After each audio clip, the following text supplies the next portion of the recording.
نحمده ونستعينه ونستغفره ونستهديه ونعوذ بالله تبارك وتعالى من شرور أنفسنا ومن سيئات أعمالنا. من يهده الله تعالى فلا مضل له ومن يضلل فلا هادي له، وأشهد أن لا إله إلا الله وحده لا شريك له، وأشهد أن محمدًا عبده ورسوله. يا أيها الذين آمنوا اتقوا الله حق تقاته ولا تموتن إلا وأنتم مسلمون. يا أيها الناس اتقوا ربكم الذي خلقكم من نفس واحدة وخلق منها زوجها وبث منهما رجالا كثيرا ونساء، واتقوا الله الذي تساءلون به والأرحام إن الله كان عليكم رقيبا. يا أيها الذين آمنوا اتقوا الله وقولوا قولا سديدا يصلح لكم أعمالكم ويغفر لكم ذنوبكم، ومن يطع الله ورسوله فقد فاز فوزا عظيما. أما بعد، فإن أصدق الحديث كتاب الله تعالى، وأحسن الهدي هدي محمد صلى الله عليه وآله وسلم، وشر الأمور محدثاتها، وكل محدثة بدعة، وكل بدعة ضلالة، وكل ضلالة في النار. نسأل الله العزيز الغفار أن يجيرنا وإياكم من عذاب النار.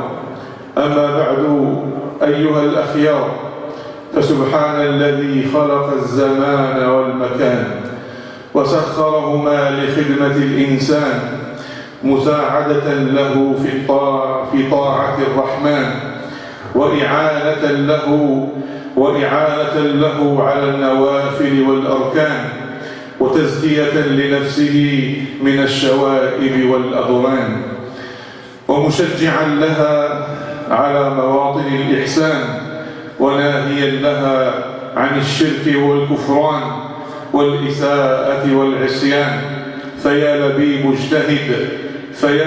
مجتهد لدار خازنها رضوان، واعمل صالحا تنجو به من النيران. عباد الله، قد صح وثبت عن نبينا صلى الله عليه وآله وسلم فيما رواه الطبراني في الكبير عن محمد بن مسلمة رضي الله عنه أن رسول الله صلى الله عليه وآله وسلم قال: إن لربكم في أيام دهركم نفحات، إن لربكم في أيام دهركم نفحات، ألا فتعرضوا لها، وسلوا الله أن يستر عوراتكم وأن يؤمن روعاتكم. وفي رواية أخرى قال صلى الله عليه وآله وسلم: إن لربكم في أيام دهركم نفحات، فتعرضوا لها، لعل أحدكم أن يصيب منها نفحة لا يشقى بعدها أبدا. هذا الحديث إخوة الإسلام، حديث محمد بن مسلمة رضي الله عنه، يبين أمرين مهمين يجب على عبيد الله تعالى أن ينتبهوا إليها ويجتمعوا عليها. أول هذين الأمرين هو تحين الأوقات المباركة والأزمنة الفاضلة. الله تبارك وتعالى وله الشأن كله، وله الخيرة كلها، وبيده الخير كله، وإليه يرجع الأمر كله. اختار من خلقه أشخاصا وأزمانا وأمكنة جعل لها من الفضل وجعل لها من المزايا ما قد يكون لها فقط ولا يكون لغيرها. أما الأمر الثاني فهو أن يحافظ العبد على دعاء يكون فيه نجاته وتكون فيه حمايته في الدنيا والآخرة، في قوله صلى الله عليه وسلم: فسألوا الله أن يستر عوراتكم وأن يؤمن روعاتكم. فنسأل الله العظيم جل في علاه وعظم في عالي سمائه سبحانه وتعالى أن يستر منا العورات وأن يؤمننا سبحانه وتعالى ويؤمن روعاتنا، إنه سبحانه وتعالى ولي ذلك والقادر عليه. ومن هذه الأزمنة المباركة إخوة الإسلام هذه النفحات الطيبة التي اختص الله تعالى بها بعض الأزمنة، هذه الأيام التي نحن فيها، فنحن على وشك دخول شهر شعبان، نحن على وشك الدخول في شهر شعبان، وهو الشهر الكريم الذي يأتي بين رمضان ورجب فيكون تاليا لرجب وسابقا لرمضان، حتى كان له خصوصية بل خصائص متعددة ذكرها رسول الله صلى الله عليه وآله وسلم. ولكن قبل ذلك نذكر سبب التسمية. أما هذا الشهر شهر شعبان، هذا الاسم عند العرب لقد ذكر أئمة اللغة أن شعبان سمي بهذا الاسم لأن العرب تكون في شهر رجب ممتنعة عن الحرب والقتال، لأنه من الأشهر الحرم ومن الأشهر المحرمة، فإذا انقضى شهر رجب تشعب العرب للقتال، تشعب العرب للقتال، فشعبان من الشعب والتشعب. أما عن فضل هذا الشهر في الصحيحين عن أم المؤمنين عائشة رضي الله عنها قالت: كان رسول الله صلى الله عليه وآله وسلم يصوم حتى نقول لا يفطر، ويفطر حتى نقول لا يصوم، ما رأيت رسول الله صلى الله عليه وآله وسلم استكمل صيام شهر إلا رمضان، وما رأيته أكثر صياما منه في شعبان. وفي رواية عند البخاري: كان يصوم شعبان كله، وفي رواية عند مسلم: كان يصوم شعبان إلا قليلا. وروى الإمام أحمد والنسائي عن أبي هريرة عن أسامة بن زيد رضي الله عن الجميع قال: قلت يا رسول الله رأيتك تصوم شعبان صوما لا تصومه في شيء من الشهور إلا في رمضان. قال صلى الله عليه وآله وسلم: قال: ذاك شهر يغفل الناس عنه بين رجب وشهر رمضان ترفع فيه أعمال الناس فأحب أن لا يرفع عملي إلا وأنا صائم. ابن رجب رحمه الله تعالى قال: وفيه أي في معنى هذا الحديث وفيه معان، وقد ذكر منها النبي صلى الله عليه وسلم أنه لما اكتنفه شهران عظيمان، الشهر الحرام وشهر الصيام، اشتغل الناس بهما عنه فصار مغفولا عنه. وكثير من الناس يظن أن صيام رجب أفضل من صيامه أي من صيام شعبان، لأنه أي رجب شهر حرام، وليس كذلك. انتهى كلامه. وفي قوله صلى الله عليه وآله وسلم: يغفل الناس عنه بين رجب ورمضان، دليل على استحباب عمارة أوقات الغفلة بالطاعة. إذا كان طائفة من سلفنا الصالح يستحبون الإحياء بين العشاءين بالصلاة، كانوا يصلون ركيعات بين العشاءين، يقولون هي ساعة غفلة. ومن هنا أيضا كان فضل الصلاة في الليل أو قيام الليل، الصلاة في وسط الليل، لشمول غفلة أكثر الناس فيه عن ذكر الله عز وجل، كما قال صلى الله عليه وآله وسلم في حديث أبي هريرة قال: إن أفضل الصلاة بعد المفروضة الصلاة في جوف الليل.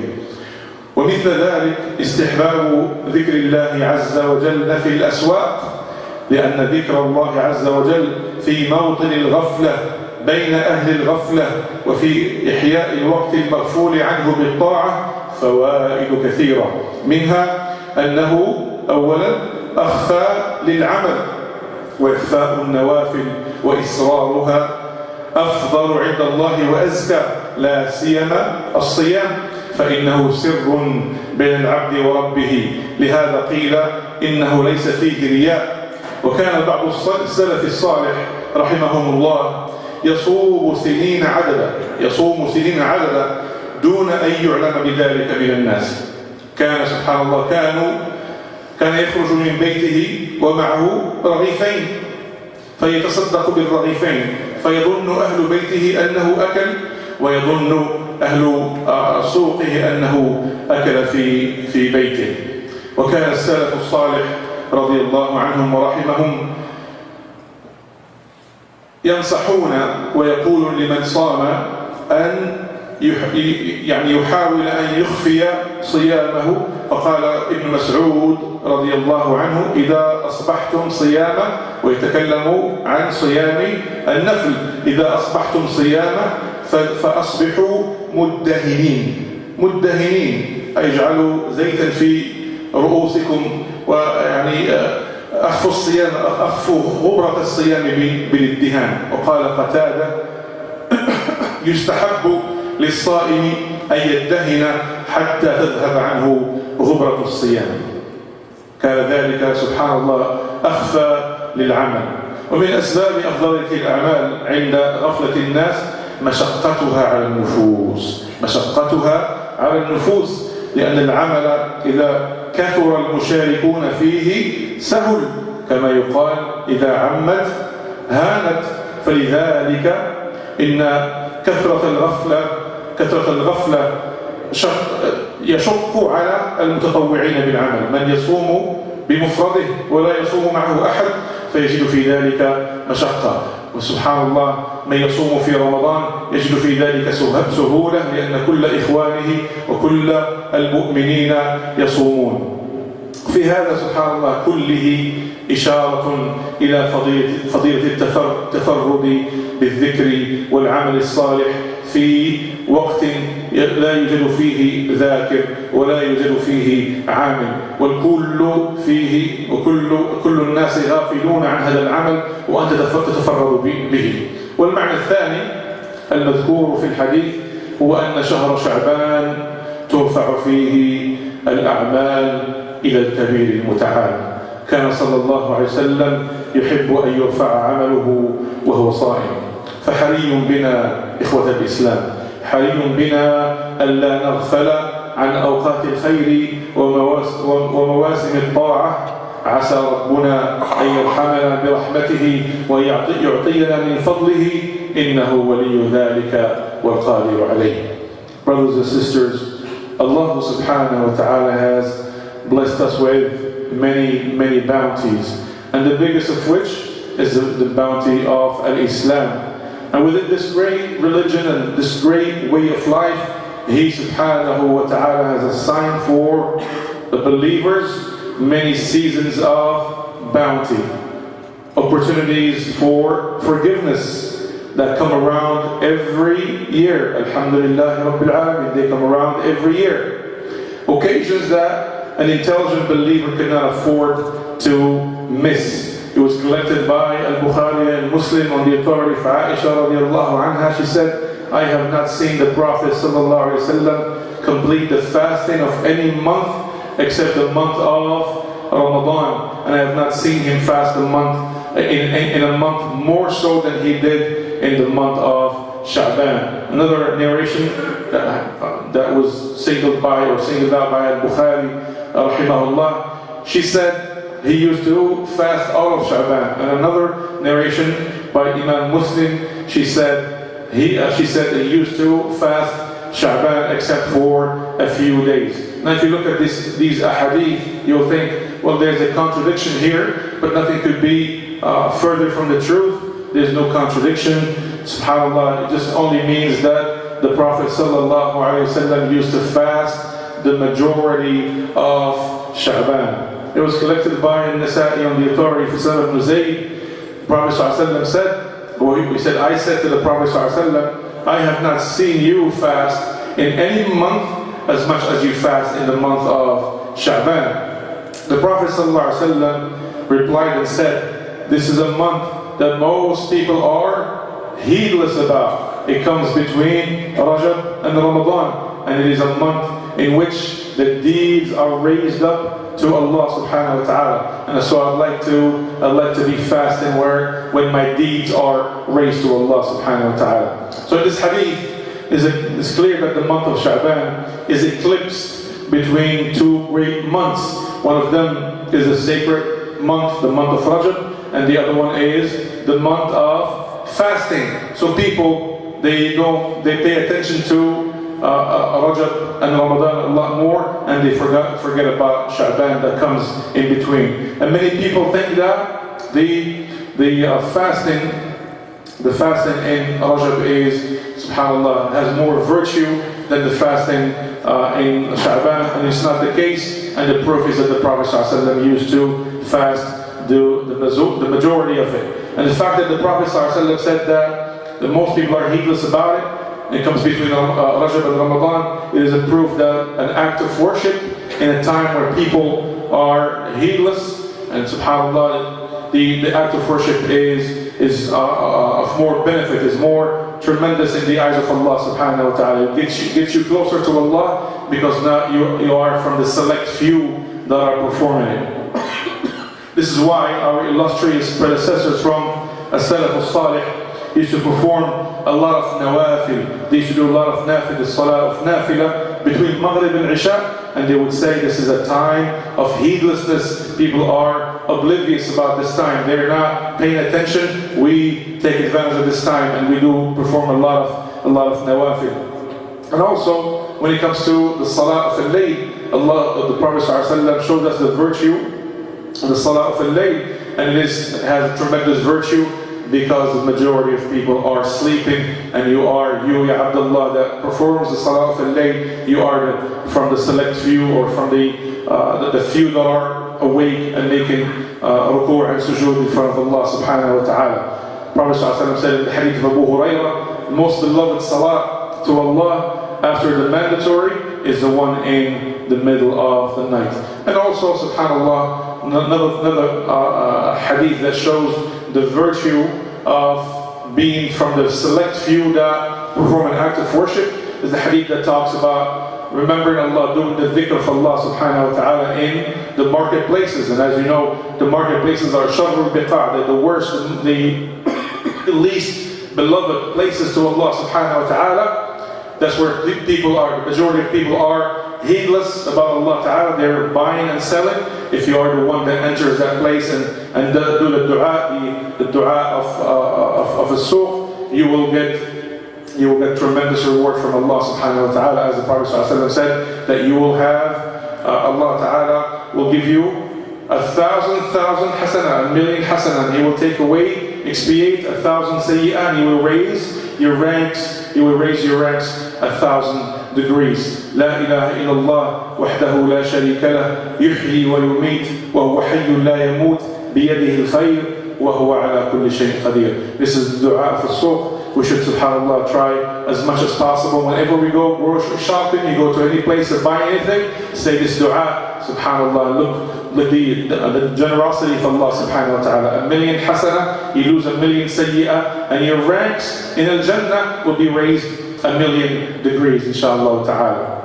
So many benefits from these things that we mentioned. Becomes clear that, subhanAllah, the act of worship in the time of heedlessness have a special place with Allah subhanahu wa ta'ala. It presents tremendous benefits. From these benefits, number one, we'll mention the more you hide the act of worship from others, the safer it would be from riya, showiness, and lack of sincerity, especially when it comes to voluntary fasting. And usually voluntary fasting, alhamdulillah, Allah ta'ala made it so that this could be a secret between a person and his creator subhanahu wa ta'ala. as it is the case with all of us. You are at home and you're fasting, the refrigerator is right there, the bottles of water are right there, but you still choose not to eat or drink because you want to get closer to Allah subhanahu wa ta'ala. With that fasting, it is a clear proof of sincerity. That's why some of our illustrious predecessors from the Salaf al-Salih, they used to fast years without anyone knowing about it.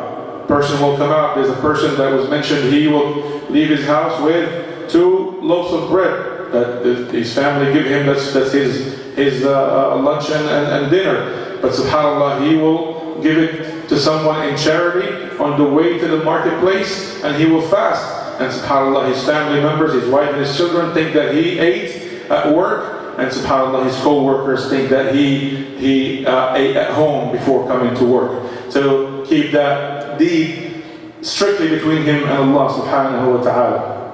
Ibn Mas'ud radiallahu anhu said, when you fast, meaning the voluntary fasting, put oil in your hair and comb your hair so that you look refreshed, you don't look tired, you don't look like you are, so that nobody suspects that you are fasting.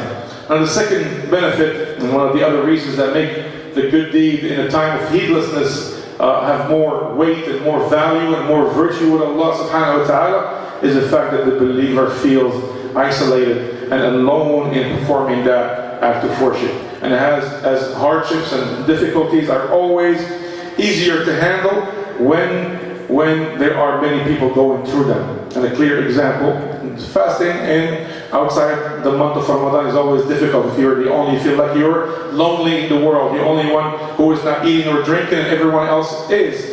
But subhanAllah, similarly, when you look at the flip side, you look at the month of Ramadan, all the Muslims are fasting, that makes it easier, subhanAllah, it makes it easier for that person.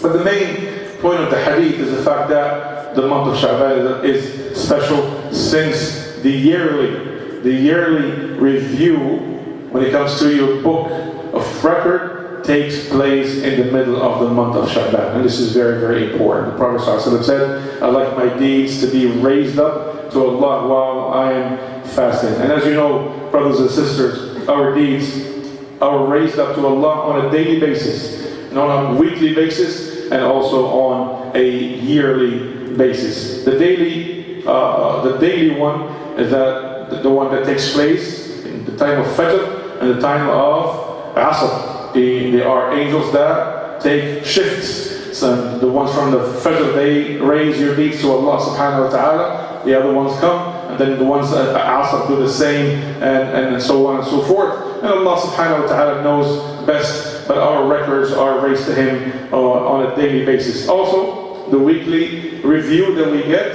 is every Monday and Thursday. That's why the Prophet ﷺ says that, as it was collected by Al-Bukhari and Muslim, this is a hadith of Abu Hurairah, authenticated by Shaykh Al-Albani rahimahullah, قال صلى الله عليه وسلم إن الأعمال ترفع يوم الاثنين والخميس فأحب أن يرفع عملي وأنا صائم. On the authority of Abu Hurairah, Prophet صلى الله عليه وسلم said, the deeds are raised to Allah Mondays and Thursdays, and I like to be fasting when that takes place, when that happens. And the third opportunity where the deeds are raised up to Allah subhanahu wa ta'ala it is in the month of Sha'ban. But the difference, subhanAllah, these are the deeds of the whole year. These are the deeds of the whole year. So inshallah ta'ala, let us inshallah ta'ala take advantage of these opportunities that Allah subhanahu wa ta'ala sends our way. Let us not let them go to waste, provided that Allah ta'ala will bestow His mercy upon us and make us from the ones that will be the dwellers of Al-Jannah inshallah ta'ala. أقول قولي هذا واستغفر الله لي ولكم فاستغفروه إنه هو البر الرحيم.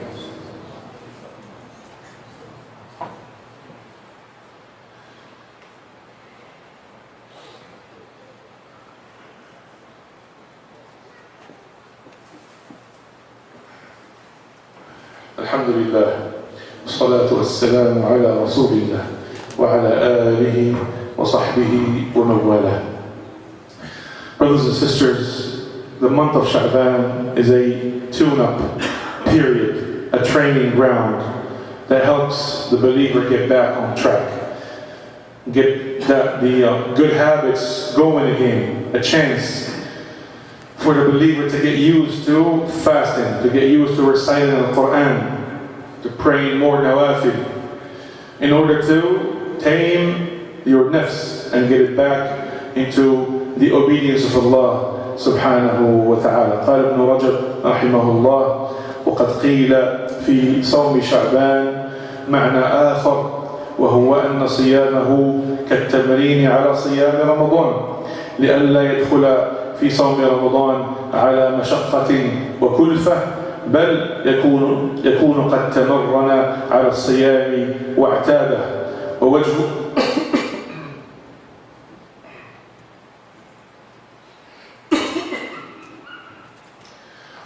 بصيام شعبان حلاوة الصيام ولذته، فيدخل في صيام رمضان بقوة ونشاط. Ibn Rajab rahimahullah said, it was said that the fasting in Sha'ban is a training for the fasting in Ramadan, so that the person is not taken by surprise in the fasting of Ramadan, and thus it would become a source of hardship and difficulty for him. But rather, he would have gotten used to fasting and learn to enjoy and appreciate it. And when Ramadan comes, the believer starts with energy and vitality. Enough said that the month of Sha'ban, the fact that the Prophet ﷺ, and he is who he is, sallallahu alayhi wa sallam, knowing that he has been forgiven his previous sins and his coming sins, he still took advantage of this time of heedlessness to worship Allah subhanahu wa ta'ala and to get closer to Him. And this is the sunnah, this is his sunnah and the sunnah of his sahaba and the tabi'een, the ones that followed. سلمة ابن كهيل رحمه الله قال: كان يقال شهر شعبان هو شهر القراء الذين يقرؤون كتاب الله تعالى. Salama ibn Kuhayl said that the month of Ramadan is the month of the reciters of Quran. And Amr ibn Qais كان رحمه الله إذا دخل شعبان أغلق حانوته وتفرغ لقراءة القرآن. وهذه الكلمة كلمة حانوت، يعني سبحان الله ربما يستغرب البعض منها، وهي كلمة تستعمل في شمال إفريقيا، تجدونها في يعني كتاب الوديعة، كلمة حانوت، يعني سبحان الله في تحفة المحتاج في شرح المنهاج. Amr ibn Qais used to close his store when Sha'ban came, and he freed himself completely for the Quran. Abu Bakr al-Balkhi rahimahullah, he said the month of Rajab is like you planting the crops, and Sha'ban is the time to water those plants, and Ramadan, it is the time for the big harvest. Brothers and sisters, Rajab is almost over, so that subhanAllah we are going into the month of Sha'ban. If indeed we would like to be forgiven in Ramadan, we have to take advantage of these coming days of Rajab, and also take advantage of the month of Ramadan. أخرج الشيخان عن أبي سعيد الخدري رضي الله عنه قال صلى الله عليه وسلم: ما من عبد يصوم يوما في سبيل الله إلا باعد الله بذلك اليوم عن وجهه النار 70 خريفا. It was collected by Al-Bukhari and Muslim on the authority of Abu Sa'id al-Khudri, said there is not a believer that fasts one day for the sake of Allah except that Allah Ta'ala will put between him and Jahannam a distance of 70 years. وقال صلى الله عليه وآله وسلم: فتنة الرجل في أهله وماله وولده وجاره تكفرها الصلاة والصيام والصدقة والأمر بالمعروف والنهي عن المنكر. It was collected by Tirmidhi that the Prophet ﷺ said that the trials and tribulations when it comes to the wife and the children and the wealth and the neighbors are expiated by the salah, the fasting, the charity, and enjoying in good and forbidding evil. So some of our illustrious predecessors, radiallahu anhum wa rahimahum, They, subhanAllah, showed us clearly how it's supposed to be done, how to take advantage of these seasons of bounty. They would never let one of them go to waste. But brothers and sisters, and I mentioned this 2 weeks ago in the khutbah when I talked about Rajab, tonight will be the night of the 27th of Rajab. The night, subhanAllah, where it is believed that the ascension of the Prophet ﷺ took place, as what is known as the Isra and the Mi'raj. And a lot of Muslims tend to think that celebrating this night is from the deen of Allah subhanahu wa ta'ala. And I will tackle this issue on two angles. Number one, there is, and listen to me very carefully, ya ikhwan, there is no indication, no proof whatsoever with the historians or the people of Sirah that indeed the ascension, the Isra and Mi'raj did take place on the 27th of Rajab. None whatsoever. As a matter of fact, the Sahaba themselves could not remember when it took place. They could not remember when it took place. They could not recall. The second thing, even if we say for the sake of argument that it is the 27th of Rajab, that the Isra and Mi'raj did take place in the 27th of Rajab, there is nothing in the Quran and the Sunnah or the Sunnah of Muhammad sallallahu alayhi wasallam that indicates that the Prophet sallallahu alayhi wasallam celebrated this in any way, shape or form. Nor was it ever celebrated or even given any importance by the Sahaba and the Tabi'een. Which makes it what? Which makes this, whoever is going to celebrate tonight, he is performing a bid'ah. A bid'ah is an innovation. And every innovation is a misguidance, and every misguidance is in the hellfire, as the Prophet ﷺ clearly indicated. So that being said, subhanAllah, we can never worship Allah Ta'ala through misguidance. Quite the opposite. This will get a person only farther away from Allah. This will only be displeasing to Allah. Why am I mentioning this? Because I know I mentioned this in the khutbah of Rajab, but I still heard that there are some people from this masjid that intend to celebrate. They're probably fasting today. They intend to celebrate in different ways, different salawat, and they get together and do food and things like that. Listen to me very carefully. There is no indication, first of all, like I said, that the 27th is indeed the night of the Ascension. And number two, the Prophet ﷺ didn't do it, the Sahaba didn't do it, the Tabi'een didn't do it. So if you feel that you have more knowledge than all the ones that I mentioned, then by all means go ahead and do it. But may Allah Ta'ala be a witness that I delivered the message. Whoever wants to do it after this, he is free to do so. Aisha radiallahu anha, the hadith of Aisha, قال صلى الله عليه وسلم من عمل عملا ليس عليه أمرنا فهو رد. Hadith of Aisha, Prophet صلى الله عليه وسلم said, every deed that is not in accordance to my teachings, the teachings of the Prophet ﷺ, it will be rejected. So do you want to spend the time and spend the effort and do things and feel good about yourself, and then come to Allah on the Day of Judgment and have those deeds be rejected and thrown at your face? We are smarter than that, inshaAllah ta'ala. Al-Allama Abdul Aziz ibn Baz, and I mentioned this before, and I will mention it again, inshaAllah ta'ala. قال أما ليلة الإسراء والمعراج فالصحيح من أقوال أهل العلم أنها لا تعرف وما ورد في تعيينها من الأحاديث فكلها أحاديث ضعيفة لا تصح عن النبي صلى الله عليه وسلم. ومن قال إنها ليلة 27 من رجب فقد غلط لأنه ليس معه حجة شرعية تؤيد ذلك. قال ولله الحكمة البالغة في إنساء الناس لها. Ibn Baz, Allama rahimahullah ta'ala, said, as for the night of the Ascension, what is authentic from the opinions of the scholars that the date is unknown. And as for the hadith that circulate in that matter, they are all weak. They cannot be traced back to the Prophet sallallahu alaihi wasallam. And whoever said it happened in the night of the 27th of Rajab, he is mistaken and he has no proof to support his claim. and Allah Ta'ala has the infinite wisdom in making people forget the day that it happened. So brothers and sisters, let us beware of falling in this. Let us beware of losing our hasanat that we worked so hard for in this month of Rajab by falling into a misguidance. Brothers and sisters,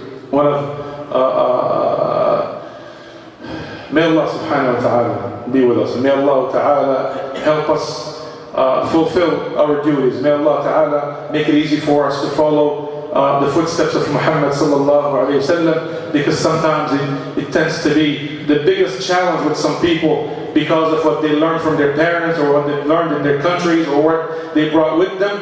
They can't seem to distance themselves from those things and stick with what is authentic from the Sunnah of Muhammad sallallahu alaihi wasallam.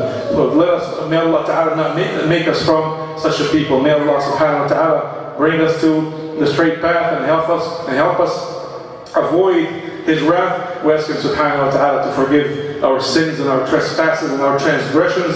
And He subhanahu wa ta'ala, He is oft forgiving and most merciful. أقول قولي هذا واستغفر الله لي ولكم. اللهم اغفر لنا ذنوبنا وإسرافنا في أمرنا وثبت أقدامنا وانصرنا على القوم الكافرين. اللهم اجعل الحياة زيادة لنا في كل خير واجعل الموت راحة لنا من كل شر. اللهم آت أنفسنا تقواها وزكها أنت خير من زكاها أنت وليها ومولاها. اللهم اغفر لنا خطأنا وعمدنا وجدنا وهزلنا وكل ذلك عندنا.